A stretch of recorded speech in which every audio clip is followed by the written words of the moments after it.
ओम नमः सिद्धेभ्यः।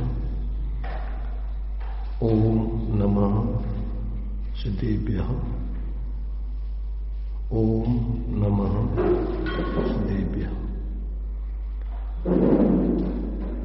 मंगलम भगवान वीरो मंगलम गौतम मुनि मंगलम कुंद कुंदाद्यो जैन धर्मस्तु मंगलम सर्वमंगल मांगल्यम सर्वकल्याणकारकम प्रधानम सर्वधर्माणां जैनम जयतो शासनम जैनम जयतो शासनम वंदितो सर्वसिद्धि दुर्मचन मनोभवं गतिं पत्ते मुच्छामि समय पावन विणमो सुध केवली भणिदम् नमः शमै शाराय श्वानभूत्या चकाशते चित्स्वभावाय भावाय सर्वभावान्तरच्चिने।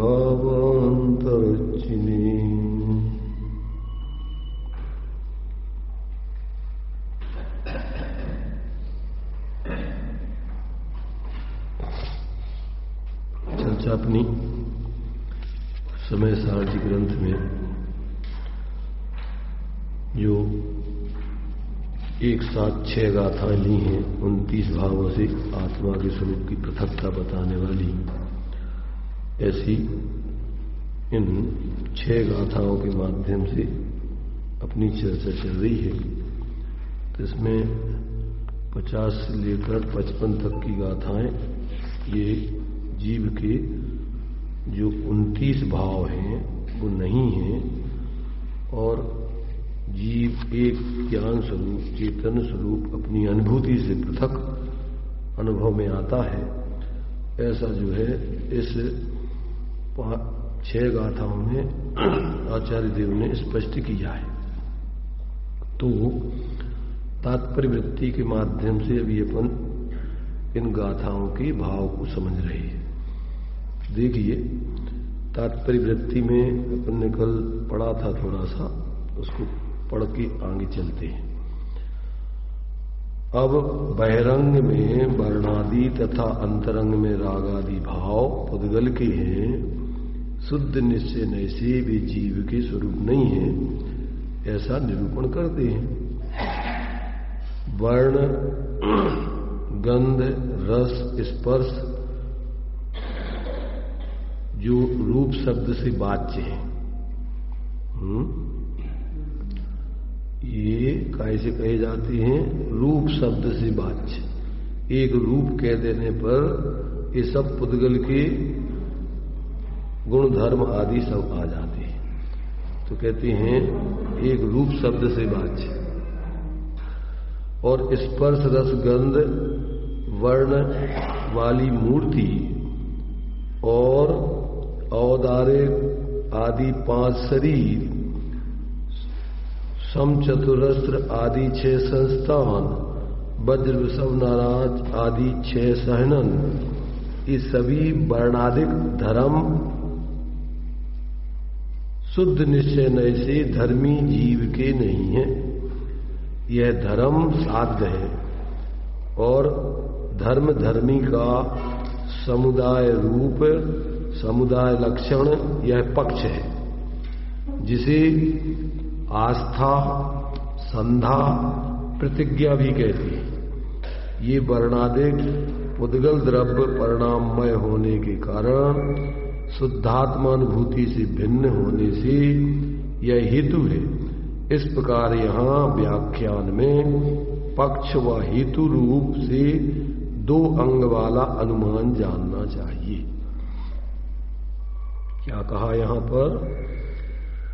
जो वर्ण आदि हैं, उस वर्ण आदि के अंतर्गत जो पुद्गल है, इस वर्ण आदि जो धर्म यहां पर जो कहा है, तो यहां पर कहती हैं कि यह जो शुद्ध निश्चय ऐसी धर्मी जीव की नहीं है, यह धर्म साध्य है। यानी धर्मी का समुदाय लक्षण वाला यह पक्ष है। माने ये धर्म जिसमें है उसको धारण करने वाला जो पदार्थ है वो वास्तव में आत्मा नहीं है। तो इस धर्म से क्या करना है, अपने लिए धर्मी जीव से इनकी पृथकता सिद्ध करना है। तो अब एक प्रतिज्ञा की गई है, काहे कि साध्य क्या है कि जो अपने लिए वर्ण आदि को धारण किए हुए धर्म है, जिसमें वो धर्मी आत्मा जीव नहीं है। माने यहां अपने लिए धर्मी से उसकी पृथकता सिद्ध करना है, और भी धर्म आदि जिसमें है वो पृथक है और उसमें 29 भाव गर्भित हो जाएंगे, और वो जो है आत्मा नहीं है, क्योंकि आत्मा अनुभूति से, अपने शुद्धात्मा अनुभूति से भिन्न होने के कारण ये हेतु है। तो ये दो माने अंग वाला यहां पर अनुमान कहा गया है। अनुमान के 5 अंग बतलाए हैं, तो उनमें से जब बुद्धिमत्ता पूर्ण चर्चा की जाती है तो वहां पर इन 2 अंगों का ही प्रयोग किया जाता है। दृष्टांत आदि उसमें उदाहरण आदि नहीं दिए जाती। तो यहां पर जो है कहते हैं ये 2 अंगों से इस आत्मा की 29 भाव स्वरूप पर संयोग पुद्गल आदि से पृथकता यहां पर जानना चाहिए। तो इस प्रकार से ये क्या कहा कि पुद्गल द्रव्य माने ये सब वर्णाधिक पुद्गल द्रव्य परिणाममय होने के कारण शुद्ध आत्मानुभूति से भिन्न होने से यह शुद्धात्मानुभूति ये उसका हेतु दिया है। हेतु माने कारण, किस कारण से आत्मा भिन्न है इनसे, क्योंकि ये शुद्धात्मानुभूति लक्षण जो है वो इन 29 भावों में नहीं पाया जाता है। इसलिए आत्मा का लक्षण ज्ञान है, अनुभूति है। तो वो जो है ये संपूर्ण ये 29 प्रकार के भाव आत्मा नहीं है, ऐसा सिद्ध होता है। ये अनुमान से स्पष्ट किया जाता है। प्रमाण प्रत्यक्ष और परोक्ष। तो परोक्ष प्रमाण की स्मृति, प्रतिविज्ञान, तर्क, अनुमान और आगम, ये परोक्ष प्रमाण के अंतर्गत आते हैं। और प्रत्यक्ष प्रमाण में केवल ज्ञान सकल प्रत्यक्ष प्रमाण है, और अवधि मन प्रय ज्ञान देश प्रत्यक्ष प्रमाण है। तो उनमें तो क्या है, वस्तु स्वरूप प्रत्यक्ष दिखाई देता है, परंतु इसमें अपन जो परोक्ष ज्ञान है उसमें अपने लिए क्या है, मति सुतक ज्ञान जो अपने परोक्ष ज्ञान है, इस ज्ञान में वस्तु स्वरूप का निर्णय किया जाता है। तो वो जो है वो परोक्ष है। परोक्ष माने केवल ज्ञान जैसा नहीं है, इंद्रिय मन आदि के माध्यम से पर पदार्थों का निर्णय किया जाता है। माने इसमें उपात अनुपात इस प्रकार के 2 प्रकार के निमित्त आदि, और फिर अपने मति सुतक ज्ञान में निर्णय करते हैं। तो उपात में इंद्रिय मन आदि प्राप्त होते हैं जो अपन को जन्म से प्राप्त है, और अनुपात में अपन को बाहर में पुस्तक प्रकाश वगैरह जो जरूरत पड़ती है उनके माध्यम से विचार किया जाता है, वस्तु को देखा जाता है, वो अनुपात कहलाते हैं। वो अपन को बाहर से ग्रहण करना पड़ते हैं, उनके माध्यम से जब अपन पदार्थों का निर्णय करते हैं तो ये अपना ज्ञान जो परोक्ष ज्ञान मति सुतक ज्ञान है, उस ज्ञान में इसका इस प्रकार से निर्णय करके वस्तु स्वरूप का निर्णय किया जाता है। तो वस्तुओं का निर्णय करने के लिए मिली हुई पदार्थों में से किसी वस्तु को अलग करने वाला हेतु वो लक्षण कहलाता है। तो अनेक मिली हुई पदार्थों में से, वस्तुओं में से किसी पदार्थ को अलग करना है तो उसका लक्षण। तो यहां आत्मा को इन सब 29 भावों से पृथक करना है, तो उसका लक्षण क्या है, अनुभूति, उपयोग, आत्मा का जानना देखना। इसके माध्यम से ये 29 भावों को पृथक करके जाना जाता है। जैसे अपन जो चीज अपन को दिखाई नहीं दे रही है, दृष्टांत दिया था ना, जैसे कि अपन को अग्नि नहीं दिख रही है पर धुआं दिख रहा है, तो उस धुआं के माध्यम से अपन उस लक्षण से अग्नि का अनुमान कर लेंगे। यहां धुआं है तो कहीं अग्नि होना चाहिए यहां, क्यों कि धुआं अग्नि में से ही निकलता है और किसी चीज में धुआं नहीं निकलता है। तो उस लक्षण से अपन जो है उस अग्नि की पहचान करेंगे।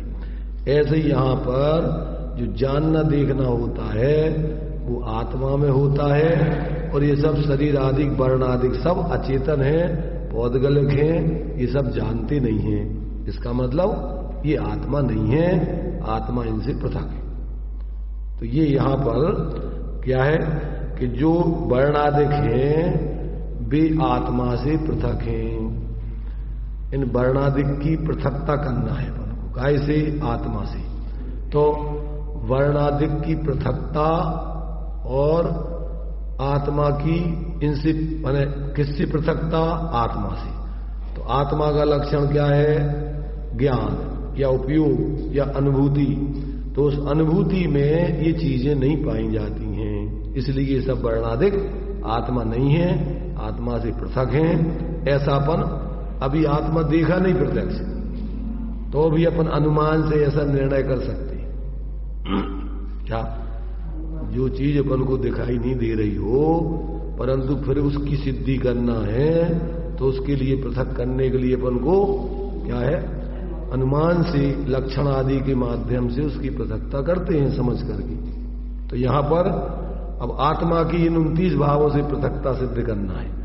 तो वर्ण आदि, वर्ण को आदि लेकर गुणस्थान पर्यंत ये सब आत्मा नहीं है, क्योंकि आत्मा अनुभूति स्वरूप है और ये इनमें अनुभूति नहीं पाई जाती है, इसलिए ये सब आत्मा नहीं है। ऐसा यहां पर सिद्ध किया गया।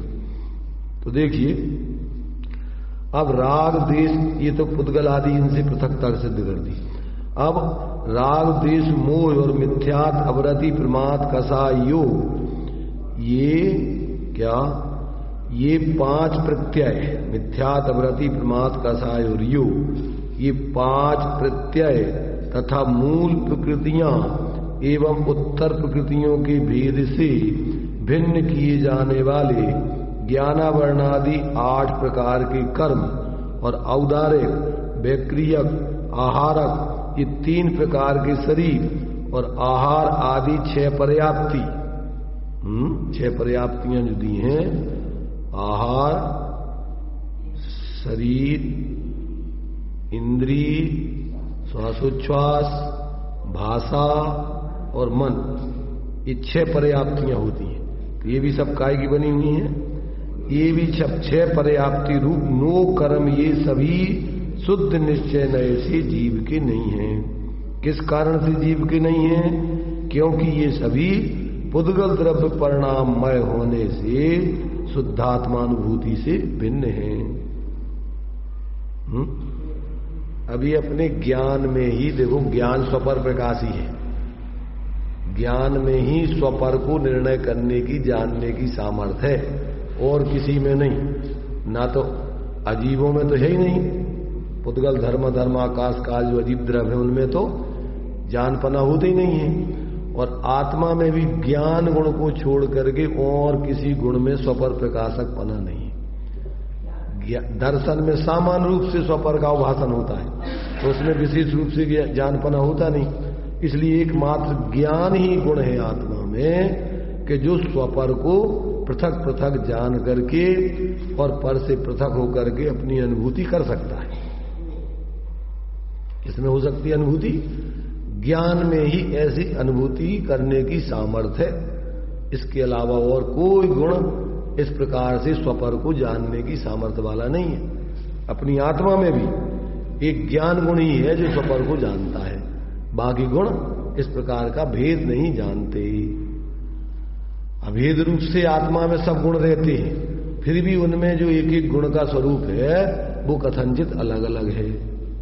अभेद दृष्टि से तो अनंत गुणात्मक आत्मा ही जानती है, परंतु जब अपन उसमें से एक एक गुण का विचार करते, जैसे अपन देखो शरीर है, शरीर में 5 इंद्रियां हैं, तो वे सब शरीर के अंग हैं। तो अपन अभेद दृष्टि से कहें तो मनुष्य का शरीर देखता है, सुनता है, सूंघता है, चखता है, छूकर जानता है, अभेद से ऐसा कहेंगे शरीर की दृष्टि। परंतु जब भेद करके कहेंगे तो शरीर के 5 अंगों का कार्य अलग अलग बताया जाएगा। आंखों से देखता है, कान से सुनता है, नाक से सूंघता है, रसना से चखता है, स्पर्शेंद्रिय से छू करके ज्ञान करता है। अंदर में आत्मा ही है अभेद रूप से, परंतु भेद रूप से एक एक इंद्रिय के माध्यम से अलग अलग विषय को ग्रहण किया जाता है। इसके माध्यम से कार्य करना उसका कैसा? तो जब अपन भेद से विचार करते हैं व्यवहार से, तो अलग अलग उसके स्वरूप बताया जाएगा। जब अभेद से कहेंगे तो वो सब शरीर के अंग हैं, इसलिए मनुष्य देखता है, जानता है, सूंघता है, चखता है, छूता है, ये सब उसी से कहे जाएंगे। ऐसे ही जब अपन आत्मा के अनेक गुण हैं, उन अनंत गुणों में से एक एक गुण का जब स्वरूप बताया जाएगा तो उनका सबका कार्य अलग अलग बताया जाएगा। पर अभेद दृष्टि से वो सब आत्मा ही है, आत्मा ही जानता, देखता, अनुभव करता, सब करता है। क्या कह रहे?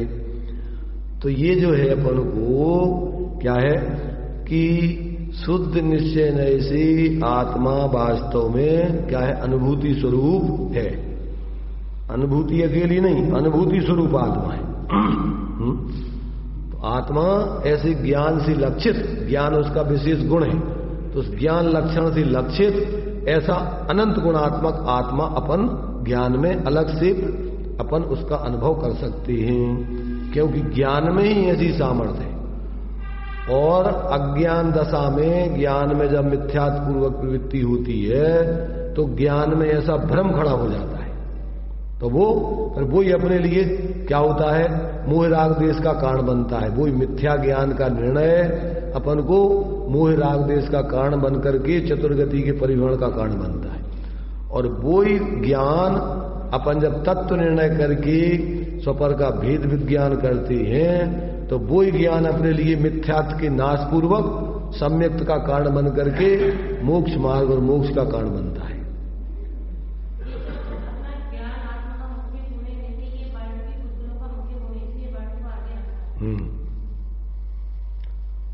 पुद्गल में स्पर्श रस गंध वर्ण बनता पुद्गला। तो अपन वर्ण जो है आंखों से देखते हैं, तो इसलिए वो वर्ण वास्तव में पुद्गल का गुण है। और वर्ण को धारण करने वाली ऐसी उस गुण को मुख्य करके ऐसे पुद्गल के जितने गुण हैं वो सब पुद्गलमय हैं। उसकी जितनी अवस्थाएं हैं वो सब पुद्गलमय हैं, वो आत्मा से भिन्न हैं। ऐसा अपन ज्ञान में निर्णय कर सकते हैं। अभी अपन को चूंकि ये बातें जब तक भगवान सर्वज्ञ के ज्ञान से जानी हुई अपन आगम से निर्णय नहीं करेंगे, तो यहां अपन भ्रमित होते रहते हैं। मिथ्या दृष्टियों के माने हुए विषय सब काल्पनिक होते, मिथ्या होते, उससे मिथ्यात्व का पोषण होता है।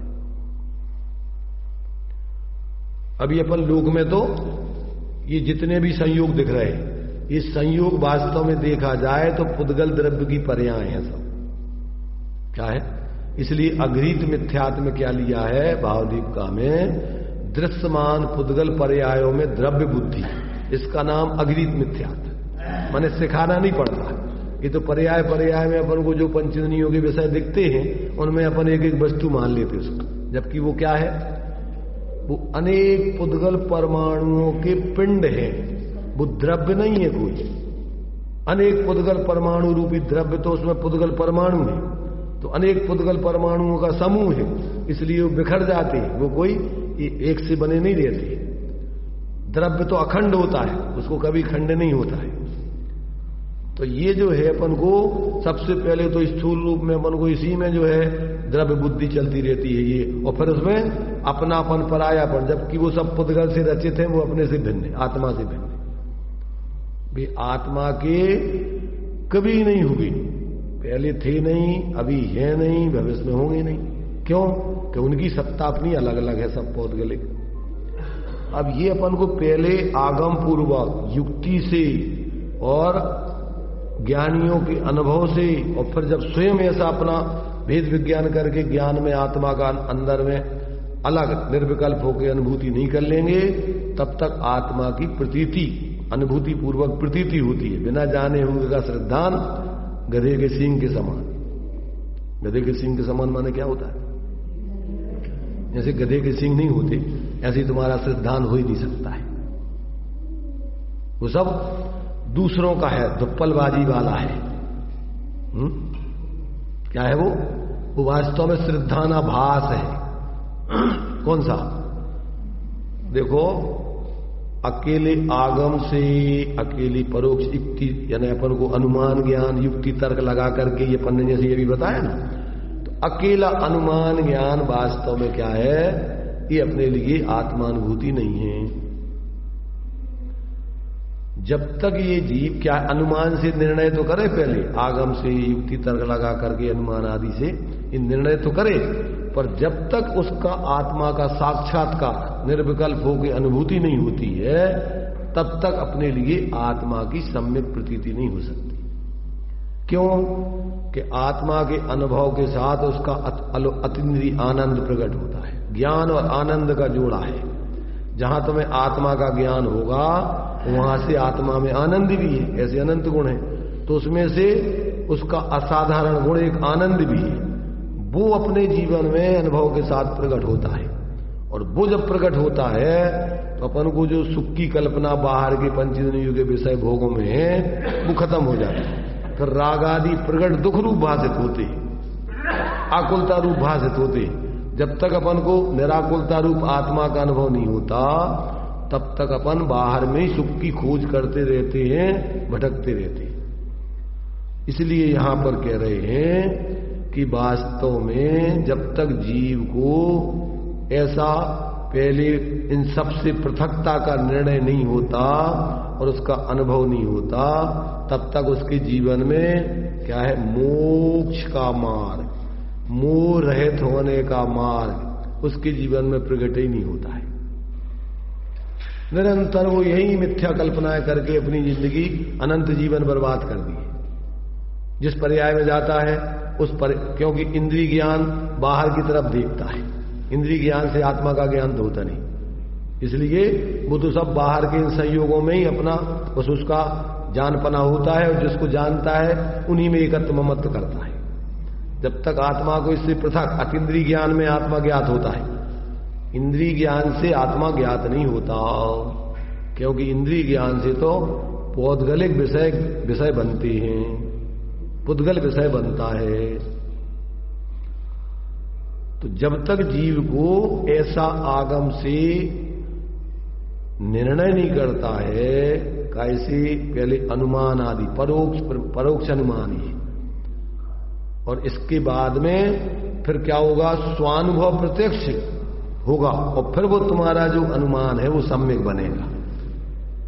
अभी पहले तो आगम, युक्ति तर्क और ज्ञानियों का अनुभव ये परोक्ष प्रमाण कहलाता है, और प्रत्यक्ष प्रमाण तो तुम्हें स्वानुभव होगा। जब तुम्हारा वो स्वानुभव प्रत्यक्ष होगा तब तुम्हारा वो आगम का जानपना तुम्हारा सफल कहलाएगा। परोक्ष रूप में जो युक्ति तर्क लगा के तुमने जो अनुमान किया था वो अनुमान तुम्हारा सम्यक बनेगा, और फिर जो ज्ञानियों का उपदेश है वो तुम्हें उस पर सच्चा वास्तव में वो उपदेश तुम्हें आगम आदि जो है सही बनेगा। कब? कि जब तुम्हें स्वयं उसका अनुभव हो जाए, और अनुभव नहीं हुआ तो आगम में भगवान ने कहा है अपन परोक्ष प्रमाण में अनुमान भी कर लो और ज्ञानियों से भी सुन लो, परंतु वो तुम्हारा अनुभव जब तक नहीं होगा तब तक वो वास्तव में तुम्हारे लिए आत्म कल्याण का कारण नहीं बनेगा। शांति नहीं मिलेगी। शांति कब मिलेगी? कि जब तुम स्वयं अनुभव कर लोगे और उस अनुभव के मार्ग पर चलोगे तो जितनी जितनी स्वरूप स्थिरता होती जाएगी उतनी उतनी शांति जीवन में प्रकट होती जाएगी, जिसको अपन बोलते चारित्तम खलु धम्मो, धम्मो जो सो समुत्ति निर्दिष्टो मोह खो भीणो परिणामो अपणो समो। ऐसा स्वाश्रित जो अपना स्वाश्रित जो शांत परिणाम प्रकट होगा स्वाश्रय से, वो आपका शांति रूप निराकुलता रूप धर्म है, और वो ही तुम्हारे लिए वास्तव में शांति स्वरूप है और शांति का कारण है। पूर्ण शांति के लिए वो ही क्रम से आगे बढ़ाते जाओगे तो वो कारण है। तीन भुवन में सार वीतराग विज्ञानता शिव स्वरूप शिवकार। वीतराग विज्ञानता से ही मोक्ष का मार्ग प्रारंभ होता है और वीतराग विज्ञानता में ही पूर्ण हो जाता है। उसको अगर अपन दूसरे शब्दों में कहें तो अनुभव से ही, स्वरूप अनुभव से ही मोक्ष का मार्ग चालू होता है और स्वरूप अनुभव में ही पूर्ण हो जाता है। जहां से उसके स्वरूप अनुभव का प्रारंभ हुआ वहीं से उसका शांति का मार्ग, मोक्ष का मार्ग चालू हो गया। और जब पूर्ण रूपेण अपने स्वरूप में ही अनुभव में लीन हो गए, पूरे के पूरे उस मय, उसी में परिणति पूरी लीन हो गई, तो मोक्ष हो गया। मोक्ष माने क्या? मोक्ष माने पूर्ण अपने ज्ञान स्वरूप आत्मा में लीन हो गए, बाहर का आकर्षण पूरा खत्म, बाहर की प्रवृत्ति खत्म और स्वरूप की प्रवृत्ति पूरी रह गई है। तो अब क्या हो गया? वही मोक्ष है। तो मोक्ष और मोक्ष का मार्ग अंदर से प्रकट होता है, बाहर में से नहीं आता है। जिनवाणी में अपन पढ़ते ना, स्वाश्रय से मुक्ति बखानी, अमर तेरी जग में कहानी। भाव शुभाशुभ बंदे स्वरूप, चेतन चिदानंद मय मुक्ति रूप। मार्ग दिखाती है वाणी, अमर तेरी जग में कहानी। ये शांति का मार्ग। अभी अपन को पहले तो कहाँ है वो शांति, कहाँ किसमें से आती है, अब ये जब तक नहीं समझे तब तक अपन बाहर में ही लगे रहते हैं रात दिन। और धर्म के नाम पर भी सांप्रदायिक बुद्धि में, बाहर के ही कार्यक्रमों में धर्म बुद्धि पूरी हो जाती है।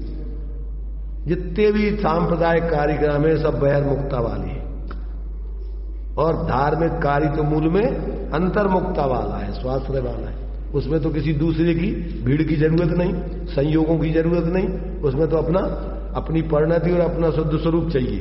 तो अपनी परिणति अपने स्वरूप में परद्रव्यों से भिन्न आप में लीनता करते जाओ, उसका नाम धर्म है और बाकी सब भरम है।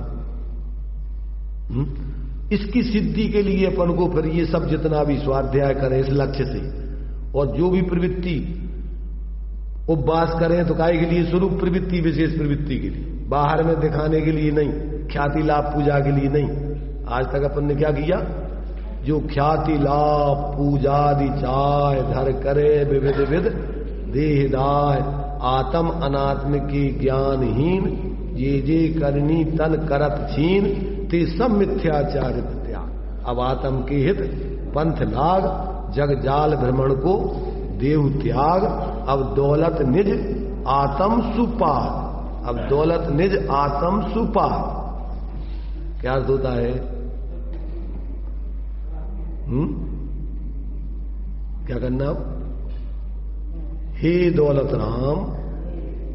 कौन दौलत राम? सभी जीव दौलत राम हैं। सभी जीवों के पास अनंत अनंत अनंत अनंत सामर्थ्य विद्यमान है, अनंत सुख शांति विद्यमान है। कोई आत्मा कोई कम नहीं है किसी से। तुम्हारी दौलत संपत्ति तुम्हारे अंदर है, बाहर में नहीं है। इसलिए वो तो नाम तो औपचारिक है।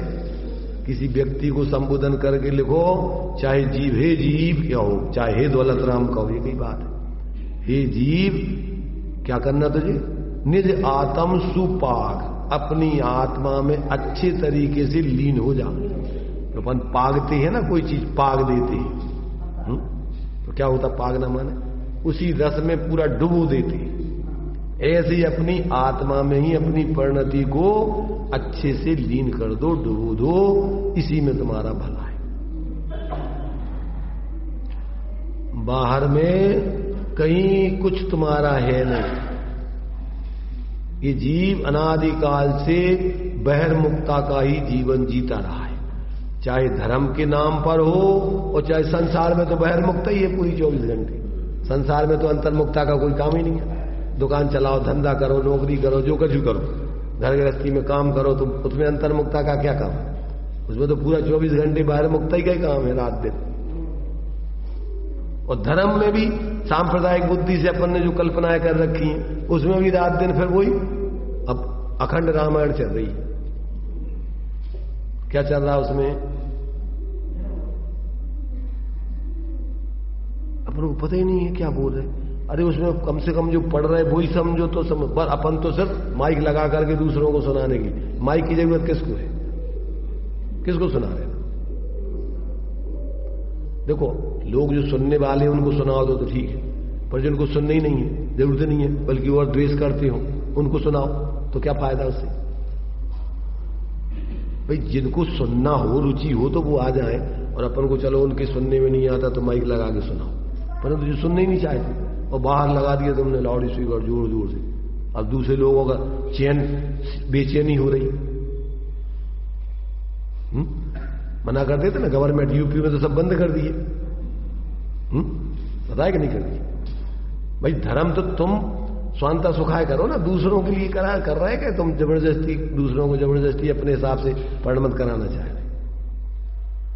इसीलिए जब व्यक्ति सच्चे धर्म को समझता है तो वो प्रदर्शन में ज्यादा नहीं पड़ता है, वो आत्मदर्शन की ओर बढ़ता है, वो बाहर के प्रदर्शन में नहीं आता है।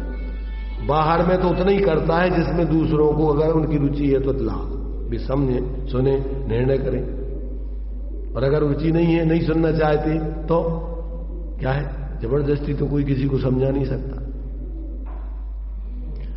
तो ये अंदर में अपन को कह रहे हैं कि भैया सबसे पहले भेद विज्ञानता सिद्धा।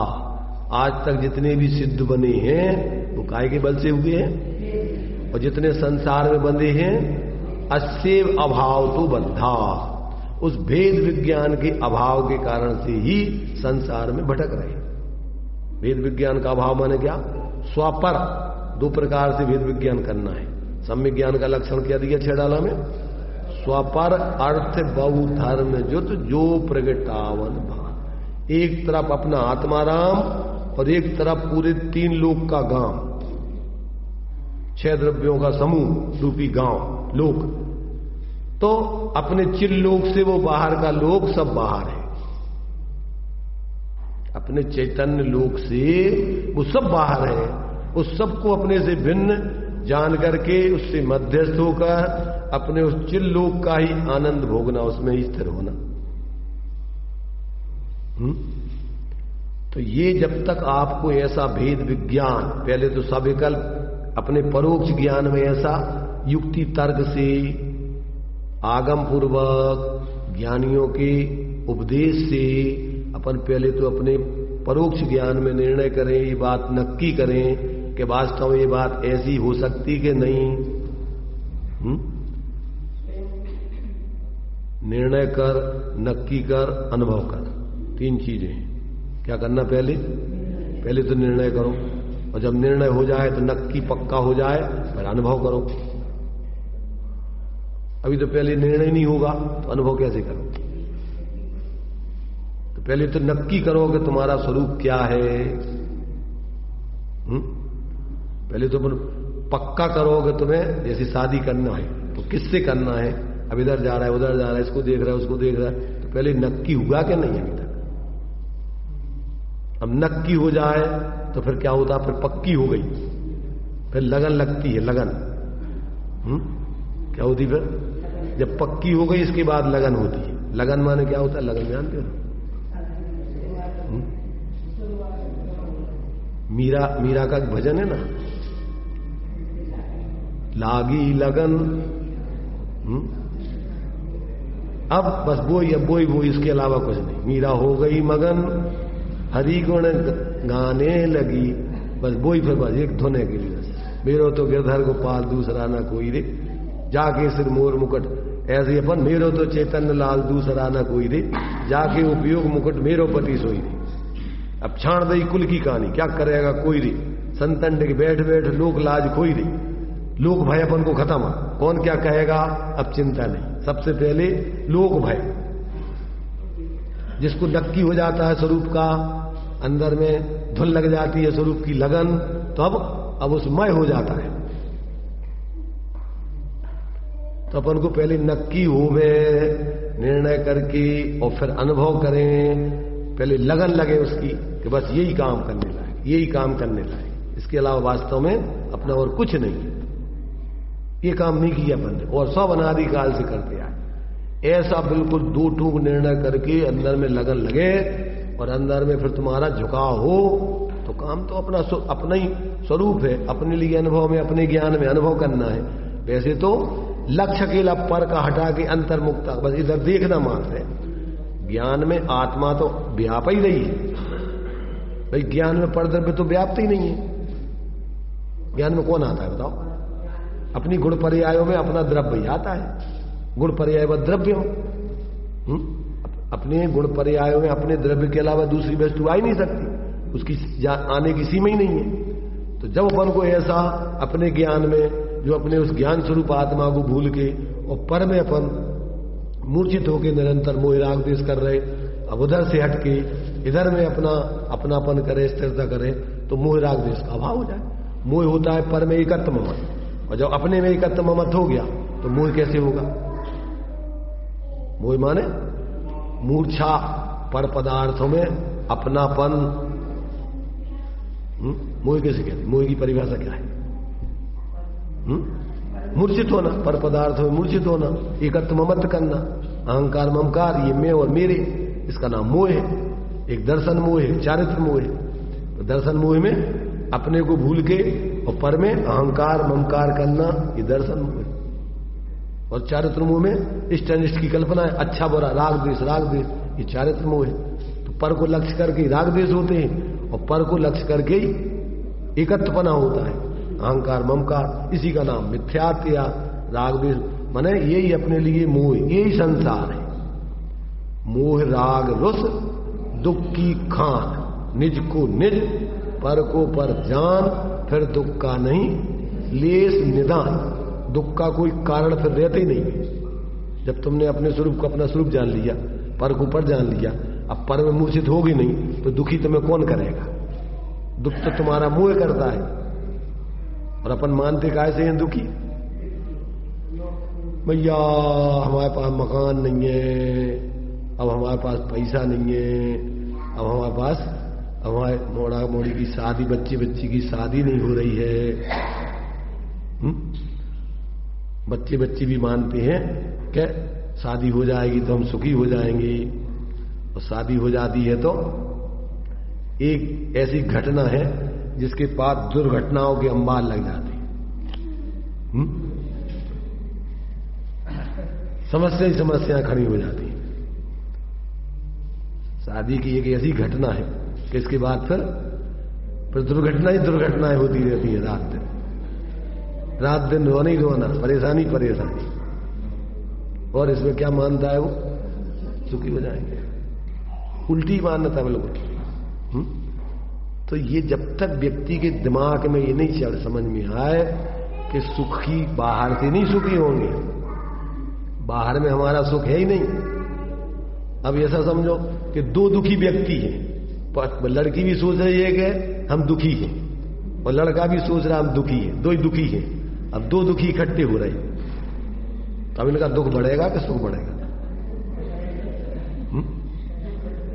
देखो, आत्मा सुख की मूर्ति है और परिणति उसका अवलंबन करे तो परिणति भी सुखी हो जाए। अब अगर आत्मा भी दुख की मूर्ति होवे और परिणति भी उसी का अवलंबन करे तो महादुखी हो जाएगी। तो आत्मा तो सुख की मूर्ति है, अंदर में निराकुलता स्वभाव है आत्मा का, और जब अपनी परिणति उसका अवलंबन करती है तो परिणति में सुख आ जाता है, शांति प्रकट हो जाती है। और जब परिणति जहां अपना सुख है ही नहीं, जिसमें सुख है ही नहीं, अब उसमें अपन सुख ढूंढते रहें तो कब तक मिल जाएगा? कब तक मिल जाएगा? अब तुमने सोचा कि शादी हो जाएगी तो सुखी हो जाएंगे, फिर शादी हो जाने के बाद फिर सोचते अब बच्चे हो जाए, उसमें तो सुखी तो हुए नहीं। अब बच्चे नहीं हुए थे, उसके बच्चे हो जाए तो सुखी हो जाएंगे, और बच्चे हो गए तो उनमें भी कल्पना है, तो कोई सुखमुक्त तो है नहीं, कल्पना करता जाता है एक के बाद एक। अब ये बच्चे अच्छे पढ़ लिख जाए, पढ़ लिख गए तो इनकी अच्छी शादी हो जाए, अच्छी शादी हो जाए तो फिर पहले उनका अच्छा नौकरी धंधा लग जाए, अच्छा नौकरी धंधी लग गया तो अब अच्छे से इनकी शादी, मरते दम तक एक के बाद एक। अब उन बच्चों बच्ची के उनके बच्चे हो गए, अब इनकी व्यवस्था।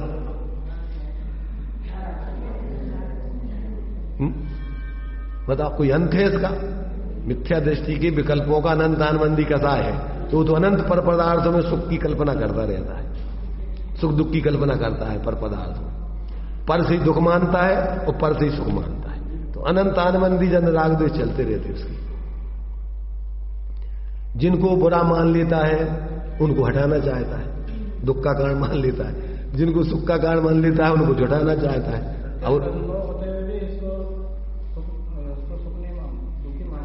अब ये प्रत्यक्ष अनुभव जब तक अंदर का नहीं होगा ना, तो ये तो परोक्ष है विचार। अपन प्रत्यक्ष देख रहे हैं, ये अनुभव तो अपन प्रत्यक्ष कर रहे हैं। कौन सा? दुख का। इसको तो इसमें लिखा ना कि ये तो किसी को बताने की जरूरत नहीं है। सुत परिसिदान भूदा संपत्ति भी काम भोग, इस बंधन की कथा और इस काम भोग की कथा में तो सब परेशान ही है। कहाँ सुखी बताओ? अगर सुखी हो गए होते तो फिर आनंद हो गया होता।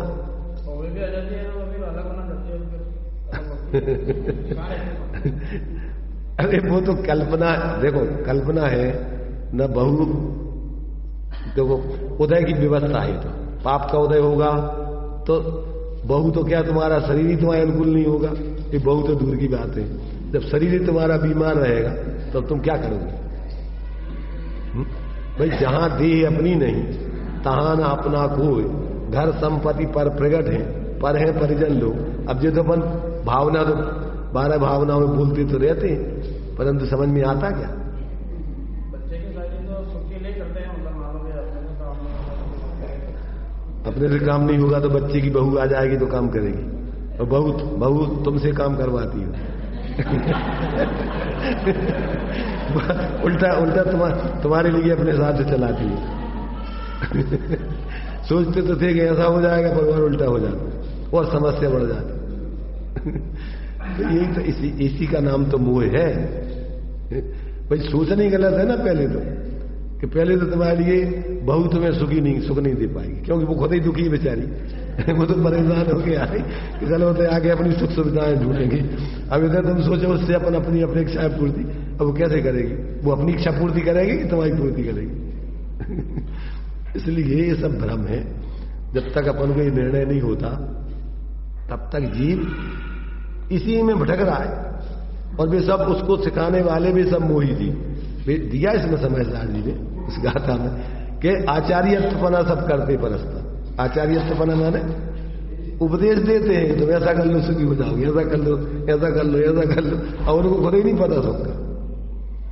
इसलिए जब तक वास्तव में अपन भगवान जिनेन्द्र के आगम का अध्ययन, उसका निर्णय और फिर उस मार्ग पर चलने वाले ज्ञानियों का सानिध्य और फिर स्वयं प्रयोग करके जब तक नहीं देखेंगे, जब तक तुम्हारा मार्ग चालू नहीं होता है, जब तक स्वानुभव नहीं होगा तब तक निमित्त रूप में ये कारण है। सच्चे देव साध गुरु के अलावा तुम्हें कोई धर्म का मार्ग नहीं बता सकता है। इसलिए व्यवहार में पंच परमेश की शरण है और निश्चय से शुद्धात्मा और पंचगुरु जग में शरणा दो और मोह हृदय किए के वृथा आन कल्पना। अन्य किसी की शरण और सुख की खोज कहीं करोगे तो मिलने वाली नहीं। पंच परमेश्वरी के पास आओगे तो भी तुम्हें अपनी शरण बताएंगे, भी तुम्हें अपनी शरण में नहीं लेंगे कि तुम हमारी पूजा भक्ति करते रहो, तुम्हें मोक्ष कर देंगे। समझ रहे ना? उनका उपदेश ये है कि भैया देखो हम भी सुखी हुए हैं तो अपने स्वाश्रय से हुए, पराश्रय से नहीं हुए। तुम्हें भी सुख चाहिए तो तुम्हें भी स्वाश्रय से तुम्हें शांति मिलेगी। तो तुम्हें वो उपदेश देते हैं, इसलिए व्यवहार से वो तुम्हें उपयोगी है, क्योंकि परमार्थ की सिद्धि करावे वो व्यवहार है।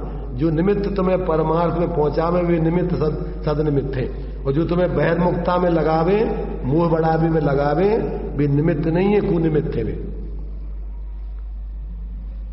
भाई किसे कहते व्यवहार? जो परमार्थ की सिद्धि कराने का कारण बने और तुम्हें उलझा देवे और संसार के कामों में, तो वो सद निमित्त का कहलाएगा, मोक्ष मार्ग का निमित्त का कहलाएगा। भाई वैसे तुम दुखी हो और तुम्हें धर्म के नाम पे अभी और बाहर में उलझा देवे, तो वो कहां तुम्हारे लिए धर्म के मार्ग लगाया उसने तो और उलझा दिया। एक समस्या तो तुम्हारी थी घर की, समस्या बाहर की, और बाहर की समस्या और तुमने संभाली। जब तक आपके लिए ये स्वाश्रय वाला अंतर का मार्ग जीवन में प्रकट नहीं होगा, तब तक जीवन में पैनज आत्म ज्ञान बिना सुख लेस न पाया, सुख की गंध नहीं आ सकती। ये बिल्कुल अपन को 2 टूक पहले निर्णय, पक्का निर्णय हो जाना चाहिए, और फिर अकेला निर्णय नहीं, फिर उसका अपन जहां से अब सुख अपने में है तो अंदर में अपने पास संगी पंचेंद्रीय जीव हैं, वो सब कर सकते हैं। चारों गति के जीव सम्यक दर्शन आत्मदर्शन करके अपनी श्रद्धा ज्ञान पूर्वक आंशिक शांति का प्रारंभ कर सकते हैं। पूर्णता मनुष्य पर्याय में ही हो, पर प्रारंभ तो चारों गति के जीव कर सकते हैं। अब नरकों में देखो आप, नरकों में 7 नरकों में असंख्यातों जीव सम्यक दृष्टि है। पहले नरक से आगे सम्यक लेकर के तो जाते नहीं है, समझ रहे ना, उतर तो उतना ही प्राप्त करते हैं ना वो, तो वहां कैसे प्राप्त करते होंगे? वहां ना तो कोई मंदिर है, ना शास्त्र है, ना उपदेश देने वाले हैं, ना तुम्हें और कोई व्यवस्था है, वहां कैसे सम्यक प्राप्त कर लेते? निसर्गत सम्यक अधिगमज 2 भेद है सम्यक के निमित्तों की अपेक्षा। जो सानिध्य तत्काल देव सास गुरु देव गुरु धर्म आप्तागम पदार्थों का यहां अपन को निर्णय हो जाए और यहीं अपन उसका अनुभव कर ले तो वो कहलाता है अधिगमज सम्यक। अधिगमज माने उपदेश आदि के माध्यम से, तत्काल हो गया तो वो उपदेश आदि के माध्यम। और उपदेश तो तुमने यहां सुना और यहां उसको अभी माना नहीं और अपने मनमानी तरीके से लगे रहे संसार के कामों में, पाप के कामों में, बहुत आराम परिग्रह आदि के कामों में, तो मर करके कहां चले जाओगे? बहु आराम परिग्रह तुम नारकस्य, नरक में चले जाओ। अब वहां मताई याद आएगी, पिताजी याद आएंगे। जब व्यक्ति को मार पड़ती ना तो किसको याद करते बच्चे? हे मम्मी, हे पापा। होते अपन को जिनमानी माता की याद आएगी और अरहंत पिताजी की याद आएगी कि हे पिताजी तुमने हमें उपदेश दिया था, हमने नहीं माना। हे मम्मी तुमने समझाया था परंतु हमने नहीं माना, अब बचा लो। तो वे कहेंगे बेटा अभी भी बचा लेंगे हम, चलो हमारे हिसाब से चलो। तो वहां पर उनके बताए हुए उपदेश को जीवन में प्रयोग करता है कि अपन शरीर नहीं है, अपन ये संयोग नहीं है, अपना स्वरूप तो उपयोग स्वरूप है। ऐसा उपयोग में अंतर में आत्मा की अनुभूति प्रतीति कर लेते, वहीं वो सम्यक दृष्टि बन जाती। वहीं उनके नरक बाहर में है, पर दुख नरक से नहीं होता है, ध्यान रखना। कैसे होता है? दुख तो मोह से होता है। तो अब मोह खत्म हो गया, दर्शन मोह खत्म हो गया, अनंतानंदी कसाय उतनी स्वरूप की स्थिरता हो गई तो उतना ही उनको आनंद आने लग गया। अब उतनी तकलीफ उतनी नहीं है। अभी अस्थिरता जन्य तकलीफ तो रहेगी जब तक पूर्ण वितराग नहीं होगी, परंतु अब वो तकलीफ नहीं है, आनंद तकलीफ। अब तो अंदर में उनके आनंद भी, शांति भी और दृष्टि सम्यक है, इसलिए अब वो घबराहट भय नहीं है। अब धीरे धीरे अब विचार करते हैं भैया अब अपन पूर्णता की साधना बस यही करेंगे, अब अपन को और दूसरा कोई काम नहीं है। वहां से निकलते हैं और फिर स्वरूप की आराधना में लग जाते हैं। बढ़िया, नरक से निकल के एक भवतारी, एक भाव से मोक्ष चले जाए। तो ये सब अलग अलग है, माने कहां तक के जीव मोक्ष जा सकते हैं उतनी उनकी, क्योंकि उतनी ज्यादा संस्कार कुसंस्कार जब ज्यादा होते हैं तो फिर पूरी साधना नहीं कर सकते, आंशिक करेंगे। तो परंतु जहां से अपन को सही रास्ता आत्माश्रित मोक्ष मार्ग समझ में आ गया, अनुभव में आ गया, वहां से अपन को भ्रमित नहीं होगी। अपन 3 लोग विचलित कर दे, चाहे ऐसा भूचाल आ जाए तो भी अपन को अब शांति बाहर में है, ऐसी कभी अपने अंदर बुद्धि पैदा नहीं होगी। शांति तो अपने अंदर स्वभाव में ही है, अपना स्वभाव शांत स्वभाव है, पर अपनी परिणति अभी जब तक उसमें एकाग्रपूर्ण नहीं होगी तब तक जितनी अस्थिरता है उतनी आकुलता।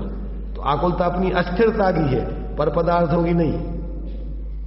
पर पदार्थों को तो निमित्त बनाते हैं अपन। जब भी अपन आकुलता करेंगे तो कोई ना कोई पर लक्ष्य से करेंगे, पर से नहीं होती आकुलता। आकुलता तो अपनी खुद की कसाय से हो रही है,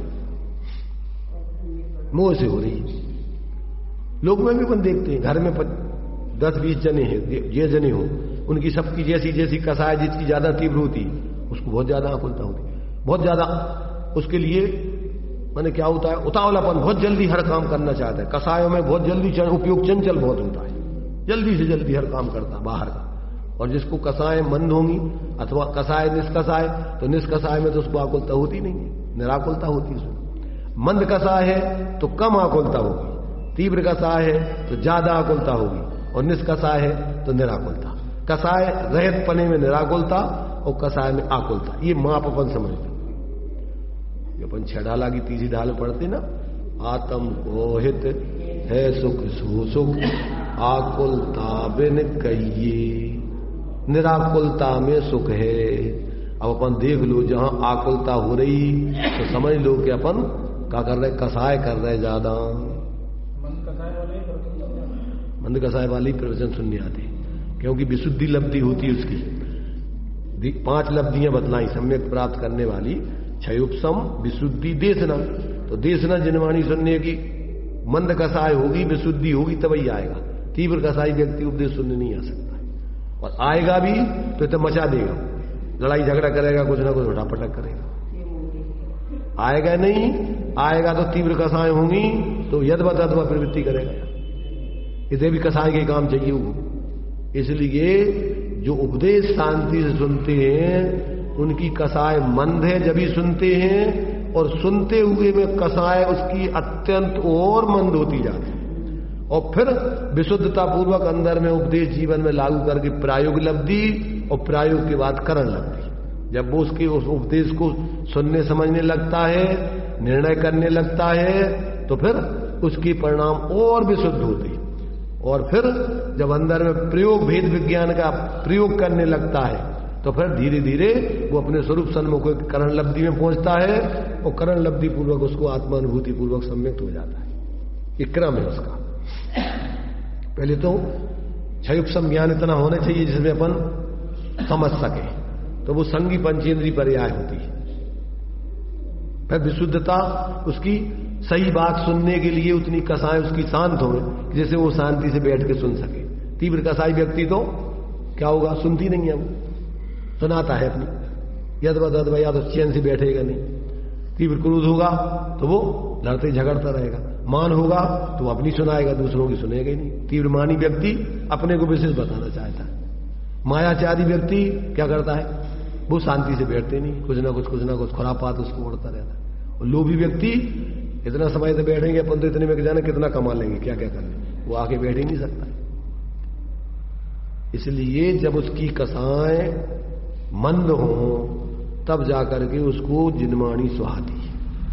और जब जिनवाणी सुहाने लग जाए तो फिर प्रैक्टिकल करता है, प्रायोग लब्धि खड़ी होती है। जब जिनवाणी समझ में आ जाए तो प्रयोग करेगा।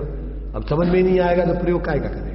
जब प्रयोग करने लगेगा तो फिर करण लब्धि, अपने स्वरूप सन्मुखता की स्थिति बनेगी। और जब करण लब्धि में पहुंच जाएगा तो नियम से भेद विज्ञान पूर्वक आत्मानुभूति उपशम सम्यक, अनादि मिथ्या दृष्टि को उपशम सम्यक्त होगा। मिथ्यात्व का, अनंतानंदी आदि का विसंयोजन होकर के और फिर आत्मा की उसको अनुभूति प्रकट होगी। अंतरक्षण विधान से उपशम सम्यक्त होगा। तो एक क्रम है उसका पूरा। इसलिए व्यक्ति को पहले तो ये बातें सुहाव है कि ये बात अपने हित की है, वास्तव में इसके अलावा अपना कोई हित और विचार कर लो। संगी पंचेंद्री हो, आप लगा लो युक्ति तक, तो और कहीं इसके अलावा शांति मिल सकती है क्या, और कहीं किसी को शांति मिल रही क्या? तो वो खुद बुद्धि से निष्पक्ष होकर निर्णय करे तो उसका ज्ञान सर्व समाधान उसको स्वयं देता है। नहीं, वास्तव में जो है ये सब जितने भी कसाय के काम हैं इनमें कहीं कोई शांति नहीं है। और जो धर्मांधता के काम है ये भी और महाती सामान्य लोगों से भी तीव्र कसाय के काम है। धर्मांध व्यक्ति जनरल लोगों से भी तीव्र कसाई होता है, क्योंकि तो उसको तो जो मानी हुई धर्म की क्रियाएं हैं अगर कोई नहीं करे तो उसको बहुत दूसरों के द्वेष बुद्धि और कसाय के भाव पैदा होते रहते, उनके प्रति दुर्भाव पैदा होता रहता। सामान्य मंद कसाई जो धर्मांध नहीं है उसको इतनी कसाय नहीं होती, वो तो प्रेम से बोलेगा, मिलेगा आपस में। पर धर्मांध व्यक्ति फूटी आंखों नहीं देखेगा किसी को, अपने से जो मानता है विरोधी। विरोधी तो कुछ है ही नहीं, तेरी दुर्बुद्धि ही तेरी विरोधी है। आत्मा की विरोधी क्या है? न सम्यक समम किंचित त्रैकाले त्रिजगत तपि श्रेयो, और आस मिथ्या समम नान्यत तनुव्रता। मिथ्यात्व के समान इस जीव का कोई अकल्याणकारी नहीं है, विरोधी नहीं है, शत्रु नहीं है, और सम्यक्त के समान इसका कोई मित्र नहीं है, तैसी नहीं। ये जब तक निर्णय नहीं होगा तब तक उसका लक्ष्य दूसरों पे रहते, ये खराब है, वे खराब है, ये ऐसे हैं, वे ऐसे। कौन खराब है? बुरा जो देखन में चला, बुरा ना देखा कोई, और जो दिल खोजा आपना, मुझसे बुरा ना कोई। ये तो सामान्य व्यक्ति मंद कसाइयों के भी इतना समझ में आ जाता है कि दुनिया में कोई बुरा नहीं है। कौन है? अपनी बुरी सोच, अपनी बुरी भाव कसाएं, ये बुरे हैं। इसलिए जब तक ऐसा अपने शोधन करने का निष्पक्ष होकर जीवन ज्ञान में निर्णय नहीं होता, तब तक उसके जीवन में वास्तव में धर्म का उदय हो ही नहीं सकता है। हो सकता क्या? तो देखते हैं सांप्रदायिकता के नाम पे उठापटक, बस जितने अपने लोग हैं उनको कछु न कछु घेरे रहो बरेदियों जैसे, और कछु न कछु काम में लगाए रहो, जबकि निष्काम आत्मा का स्वभाव क्या है? इसलिए आप पंचकल्याण जितने भी समझदार लोग होंगे वो आत्म आराधना में जो चीज बाधक होंगी उनसे मध्यस्थ रहेंगे। न राग न द्वेष, क्योंकि भैया जो जिसको जो अच्छा लग रहा है वो तो वही करेगा, उसको कौन बदल सकता? भगवान नहीं बदल सकते। इसलिए उनसे उसको कोई शिकवा शिकायत नहीं होती। वो अपनी उसकी अगर उसकी साधना में जो चीज बाधक होती है वो वहां से मध्यस्थ रहेगा।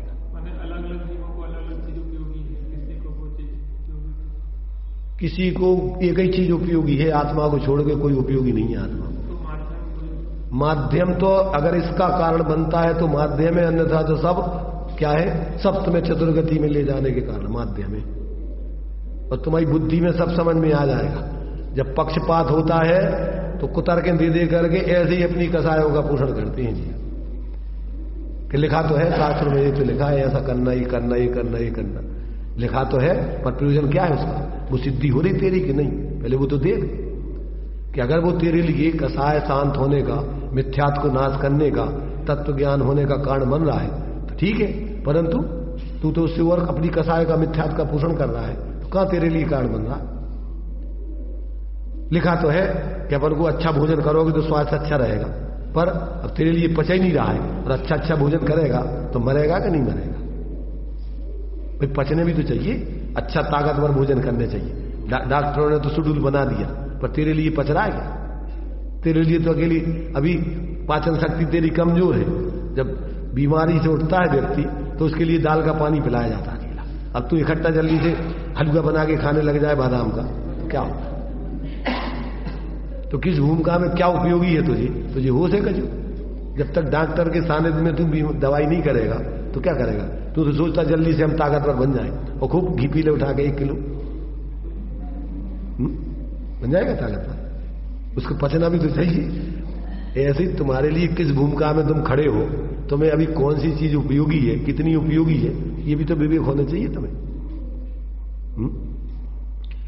इसलिए जब तक इसका सही जानकार व्यक्ति नहीं होगा, उसके सानिध्य में अगर आप आत्मार्थ का कार्य नहीं साधोगे तो आज तक अपन ने अपने मनमाने तरीके से क्या किया? जो कुछ करते रहे उसका परिणाम भोग रहे। कहने की जरूरत नहीं है, बताने की जरूरत नहीं है। अगर तुम स्वस्थ हो रहा हो, आनंद स्वास्थ्य बढ़ रहा हो तो अच्छी बात है, करना, वो कौन मना कर रहा? पर देख तू परीक्षा कर कि तेरा उस दवाई को खाने से स्वास्थ्य बढ़ रहा है कि बीमारी बढ़ रही है। अपन प्रयत्न करते जितना जितना उतना और आकुलता बढ़ रही, कसाएं बढ़ रही, तो कहां तेरा प्रयत्न सही हो रहा है? तो बता, लक्षण तो मिला तू? निराकुलता तुझे बढ़ रही, निष्कसायता बढ़ रही, परस्पर प्रेम बढ़ रहा हो आपस में, तो समझ ले कि तू सही मार्ग पे चल रहा। और आपस में द्वेष बढ़ रहा हो, कसाएं बढ़ रही हो, राग द्वेष बढ़ रहे हो, आकुलता बढ़ रही हो, तो कहां तू सही मार्ग पे चल रही? तो बता, लक्षण तो मिला तू? अगर तू तेरे लिए सूट कर रही है वो दवाई, अगर वो तेरे लिए प्रवृत्ति धर्म का कारण बन रही है, तो तेरे जीवन में दिखना भी तो चाहिए कि नहीं दिखना चाहिए? भाई जिसको कुव्यसन, खोटी कुव्यसन की आदत होती ना, तो उसके लिए वो छोड़े कि भैया इसके बिना तो हम मर जाए, ये तो नहीं छोड़ सकते। डॉक्टर कह रहा है कि ये तू मर जाएगा इसको खाएगा तो, अब छोड़ दे तंबाकू, अब छोड़ दे सिगरेट पीना, अब छोड़ दे शराब पीना, और वो कहता नहीं इसके बिना तो हम मर जाएंगे। जिसको खोटी आदत पड़ जाए तो वो कुतर्कें दे करके अपनी बात का पोषण करता है।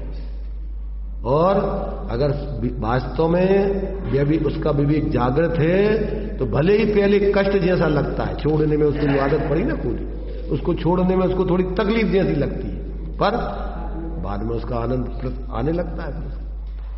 इसलिए ये सब चीजें तो अपन प्रैक्टिकल करके जीवन को देखो। तुम्हारी प्रामाणिकता तुम्हारे जीवन से पता पड़ती है कि तुम धार्मिक हो कि अधार्मिक हो, तुम सांप्रदायिक हो कि निष्पक्ष हो के सच्चे जीवन जी रहे हो। ये तो तुम्हारा जीवन बोलेगा कहने की जरूरत नहीं है किसी को, कि बताने की जरूरत है। धार्मिक व्यक्ति को बोलना पड़ता है कि हम धार्मिक हैं, उसके जीवन से पता पड़ता है कि भैया ये किसी के प्रति पक्षपात नहीं करता, राग द्वेष नहीं रखता, सबके प्रति आत्मीयता का भाव रखता है और बढ़िया शांति से जो जीता है, और दूसरे जीव भी जो भी जाए उसको सही सलाह देता है। कोई सांप्रदायिक राग द्वेष की बातें नहीं करता है, मेरी तेरी बातें नहीं, उलझाने वाली बातें नहीं, भ्रम में डालने वाली बातें नहीं। तो ऐसा जब अपन अपने ज्ञान से स्वयं निर्णय करेंगे तो सब बातें समझ में आती। इसलिए भूमिका अनुसार आचार्यों ने अपन को जिस भूमिका में खड़े हैं उनके लिए क्या चीज उपयोगी है, कितनी उपयोगी है, कब तक उपयोगी है, अपन को सब बताया है। जो जो जहां साधक है ते ही तहां बाधक है।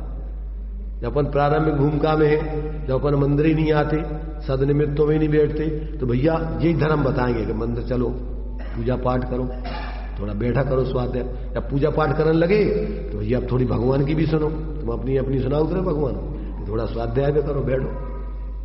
समूषण में, मंदिर समूषण का प्रतीक है, समूषण में का होता, अकेली पूजी पाठ नहीं होते, वो तो का होता, वो तो उपदेश चलता है सिर्फ 3 टे। भगवान अपनी सुनाते हैं, तुम्हारी नहीं सुनते भगवान, और अपन को क्या करने, अब अपन को अपनी अपनी सुनाओगे, अपनों ही अपनों करने जो है, उनकी सुनने नहीं है। कितने लोग हैं कि जो धर्म के नाम पे भगवान की सुनती है, कितने लोगों को भगवान जो उपदेश दे रहा है उसका ज्ञान है। भगवान ने 6 द्रव्य 7 तत्व 9 पदार्थ द्रव्य गुण पर्याय निमित्त उपादान ये सब बताए, निश्चय व्यवहार मोक्ष मार्ग, कितने लोगों को पता है? पूछो जो धर्मांध लोग हैं उनको अभी 6 द्रव्य 7 तत्व 9 पदार्थ कछु के नाम पते है, कछु अति पते है, और अपना जो कुछ उन्होंने कल्पना कर रखी है, रात दिन लगे रहो, होगा धर्म। ये तो अपन को समझ में आ सकता कि नहीं आ सकता? अगर निष्पक्ष होकर के अपन थोड़ा सुने समझे तो अपन को समझ में आता कि अपन कहां खड़े हैं।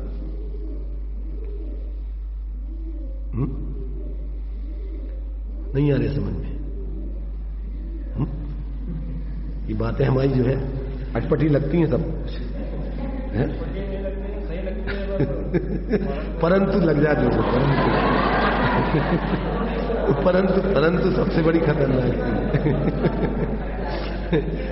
ये परंतु जो है बहुत खतरनाक है। जब सच्ची लगती है तो परंतु नहीं लगने चाहिए उसमें, फिर उस पर अपन को चलने चाहिए। परंतु लग गया मैंने गड़बड़ घोटाला है, फिर अपनी कसाय का पोषण अपन करेंगे। जब अच्छी बात के बाद परंतु लगाएंगे तो गड़बड़ घोटाला है, और बुरी बात के बाद परंतु लगाएं तो अपना हित होने वाला है। जैसे कोई के अपन कोई बुराई कर रहा हो और वो कहेगा भैया परंतु उसमें ये बात तो वो अच्छी बात है। कोई कहेगा वो बहुत ऐसा है, वो बेवकूफ फलाना है, परंतु भैया यार उसमें एक बात तो बहुत अच्छी है कि वो ऐसा है, वो किसी के प्रति धारणा बना के नहीं जीता है, तनक में अपने जो कहना है कह देता है, और फिर तो वो अच्छा है। बुरी बात को छोड़ करके अच्छी बात ग्रहण करना में अच्छा है, परंतु तुम्हें अच्छी बात बता रहे और फिर तुम परंतु लगा रहे, तो इसका मतलब गड़बड़ बता रहा है कि मतलब तुम इस बात को नकार रहे हो। भाई इसमें परंतु का तो काम ही नहीं है ना, कि उसको तो अपन जो अच्छी है तो बढ़िया उसका सेवन करो। तो इसलिए ये बात अपन को जो भगवान, अब ये तो हम तो सुना रहे हैं, ये तो भगवान की बात है ना, अब अपनी तो कह नहीं रहे भाई जो कुछ लिखा हुआ है भगवान का उपदेश है, आचार्यों ने लिखा है, अपन तो वही की चर्चा कर रहे हैं ना। अपन को अपनी काल्पनिक दृष्टि से तो कुछ बना नहीं लाओ अपन ने वस्तु का स्वरूप, तो अपन तो वही समझ रहे हैं। अब ये अपन निष्पक्ष होकर समझो ना, तो झगड़े का काम कहां है बताओ? सारी दुनिया के लोग आ जाए, कोई जाति पाति और धर्म संप्रदाय की तो बात ही नहीं है। इतना तो जीव मात्र के हित की चर्चा चल रही है ना, सब जीवों का स्वरूप बता रहे हैं। तो इसमें अब कौन सी किसकी बात नहीं है ये बताओ, और किसका हित नहीं इसमें? कसाय छोड़ने में, सम्यक दर्शन सम्यक ज्ञान पूर्वक जीने में किसका भला नहीं है बताओ? 3 लोग के सारे जीवों का कल्याण का मार्ग है, ये कोई किसी जाति पाति संत पंथ या तुम्हारे किसी व्यक्ति का थोड़ी है।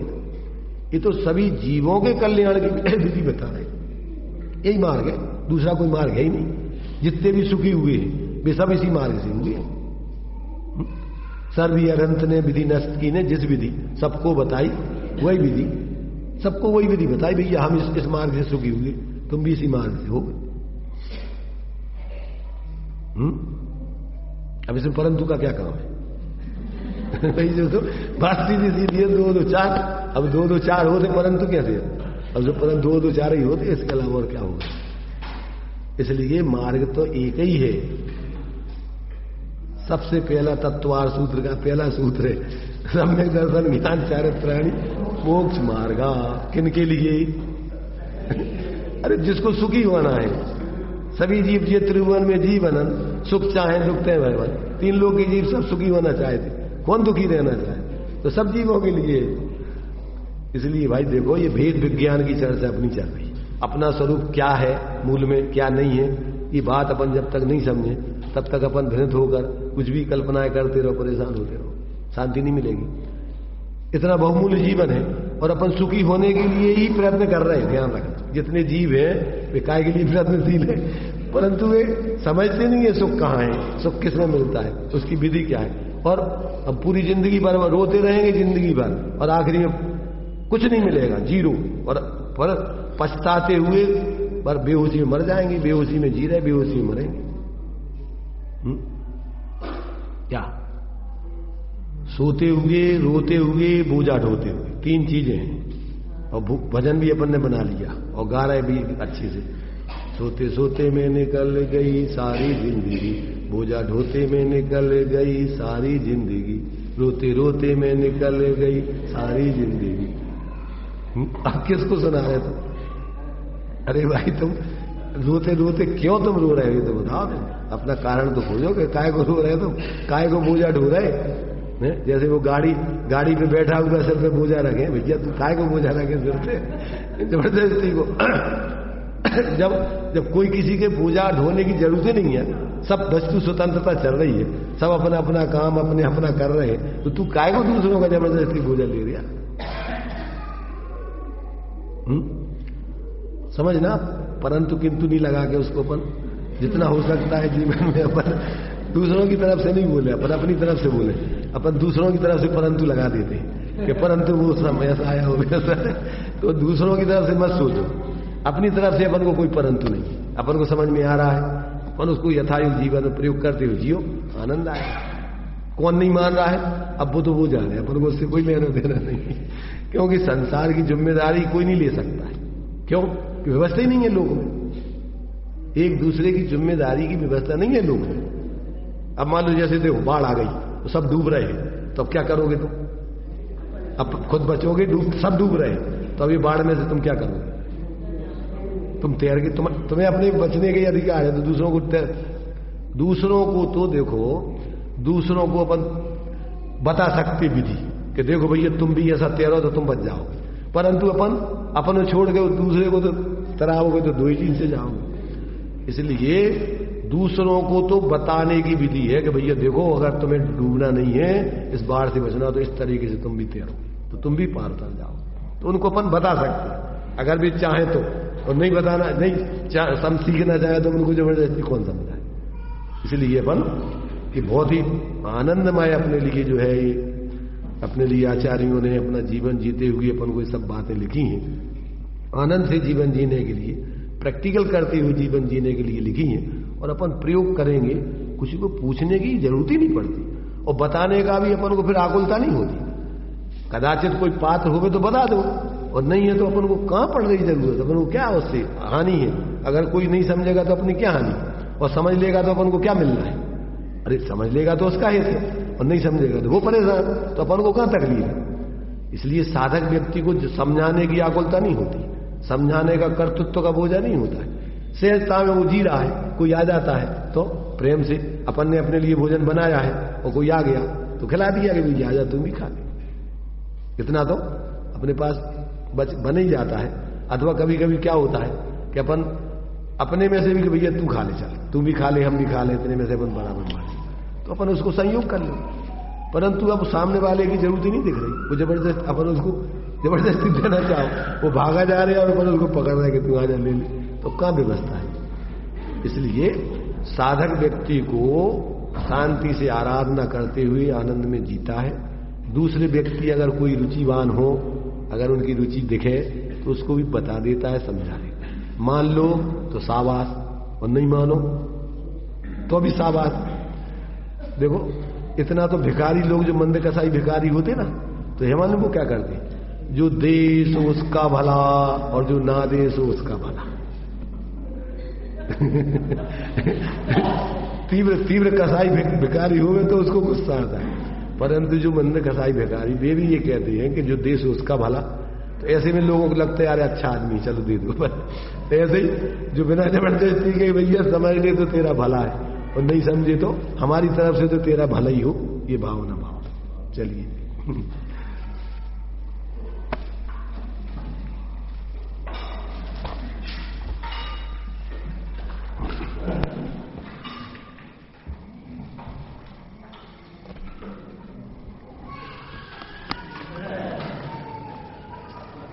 हरिहंत का शरणा जिसको मिले, सिद्धों का शरणा जिसको मिले, समकित की डर बह पाता है, सौभाग्य मिला उस चेतन को, नर भव को सफल बनाता है, सौभाग्य मिला उस चेतन को, नर भव को सफल बनाता है। जिनागम में अनेक दृष्टिकोणों से अनेक कथन हैं। यहाँ पे 50 से 55 गाथाओं तक जो चर्चा आई, जैसे स्वामी ने जो टीका की और अंत में उन्होंने लिखा कि वर्णादि और रागादि जीव के हैं।